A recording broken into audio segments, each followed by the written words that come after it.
Right folks, today I'm making a fish curry with a new fish curry masala I've never used before, but anyway, that it's delicious. And what you need to know about fish curry is that you never fry the onions till they're too brown, like I did the other day with the kofta. Just fry them lightly till they've kind of melted, but don't let them brown too much, okay? Because otherwise that takes away from the flavor of the fish, which is much more delicate. So I'm gonna add the spices now little by little, stir it in and let it fry for a good 5 to 10 minutes.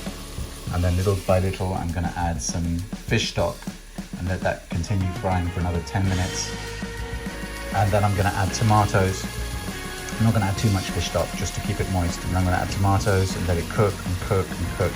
And because I'm using tin sardines, I'll add them right at the end, just about 5 minutes before I finish, because they're already cooked.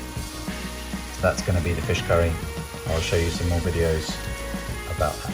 So I added the water, the chicken stock, little by little, and I've been stir frying it for about 10 minutes.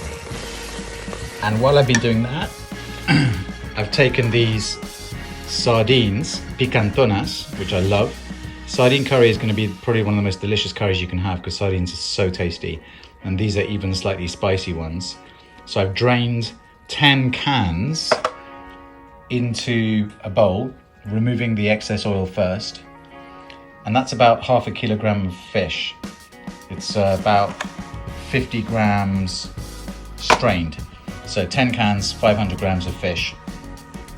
And I probably put in enough spice here for 500 grams of fish, half a packet. And now I'm going to add this tomato and I'm going to let it cook. Half a can, big can of tomato, bit more, and I'm going to let this cook now. I'm going to let this cook now for about half an hour, nice and slow, so all this sauce becomes deliciously impregnated with the flavor of the spices. The tomato really absorbs it all. I'll add some water if it gets too dry, but it's unlikely if you put it on a nice low heat, maybe a 3. And I'll just let this cook very slowly. And then right at the end, I'll add the sardines, nice and gently. You don't want to stir these because they just break up. You see that one's already broken now. So that's why I've put them all in a bowl first and gently tip it in. We'll look at that in the next video. Well folks, this has been cooking away now for about half an hour, very low heat. And that curry looks absolutely delicious. I haven't tasted it yet. I need to put some vinegar in there. I'll add salt at the end.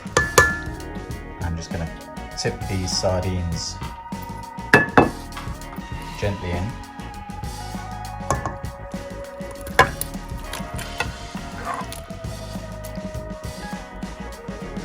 Then what I like to do, just gently move it around in a circular motion. Just all that, let that sift in rather than break the sardines up with a spoon. Give it a vigorous shaking. And I'm going to let that on a 1, now cook on a 1 for about 5-10 minutes, and I'll just let it sit there before eating in a while. I'm going to start soaking the basmati rice, cleaning it, and I'll eat in about an hour and a half, 2 hours. And this will have just impregnated all the flavour, the sardines into that delicious curry on that very low heat. You see it's all just sifted in there without breaking up, hopefully. There you go. Yummy, yummy.